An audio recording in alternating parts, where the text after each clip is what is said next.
Madame la maire, chers collègues, les dossiers comme celui de l'explosion de la rue de Trévise font partie des dossiers sur lesquels on s'exprime avec beaucoup de précaution, car on sait que chaque mot prononcé peut réveiller une blessure pour ceux qui ont vécu ce drame. Je vais dire les choses très simplement.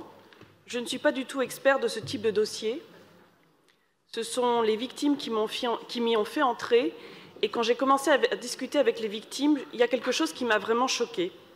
Je les ai vus sortir des dossiers énormes. Je les ai vus sortir des piles de courriers adressés à la caisse d'assurance maladie. Je les ai vus me parler de tiers de confiance, de modalités de transfert, de CLAF, de coordinateur, d'accords cadres. Et je me suis dit, en fait, pour se voir reconnaître le statut de victime dans cette ville, il faut avoir fait une thèse de droit administratif. Alors moi-même, je n'ai pas fait une thèse de droit administratif, j'ai simplement été élue par les Parisiens et mon rôle est de défendre les Parisiens. Et je me dis que notre rôle de représentant des Parisiens doit être de les défendre quand l'administration les prend en otage.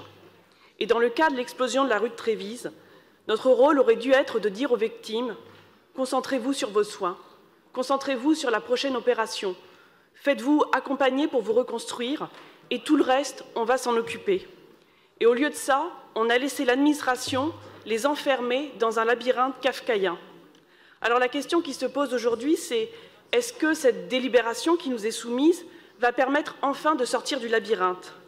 Eh bien non, parce que dans ce dossier, malheureusement, à chaque méandre administratif, on découvre un nouveau méandre administratif. Et dans la délibération que nous votons aujourd'hui, il faut le dire aux Parisiens, seul le délibéré aura une valeur réglementaire. Et qu'est-ce qu'il dit, ce délibéré? Alors on a un premier paragraphe qui autorise la mairie de Paris à signer un accord cadre et on a un second paragraphe qui autorise la mairie à accomplir les actes préparatoires à la signature de l'accord cadre. Moi, je vais le résumer comme je le comprends. L'administration autorise l'administration à engager des actions visant à engager des actes administratifs. C'est cela que comprennent les victimes.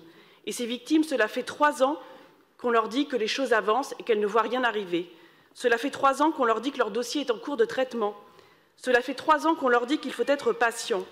Alors maintenant, il faut des réponses concrètes. Et ces réponses, nous voudrions les avoir sur 3 questions.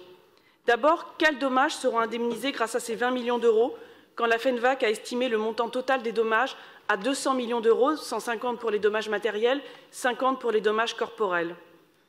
Ensuite, quand commencera exactement le versement de ces indemnités?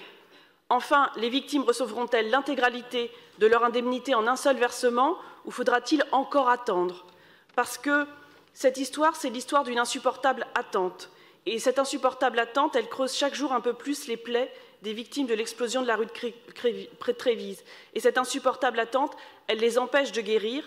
Alors tout ce que nous vous demandons, c'est d'être des responsables politiques, d'arrêter de vous faire dicter le calendrier de gestion de ce dossier et d'imposer un terme à cette insupportable attente. Je vous remercie.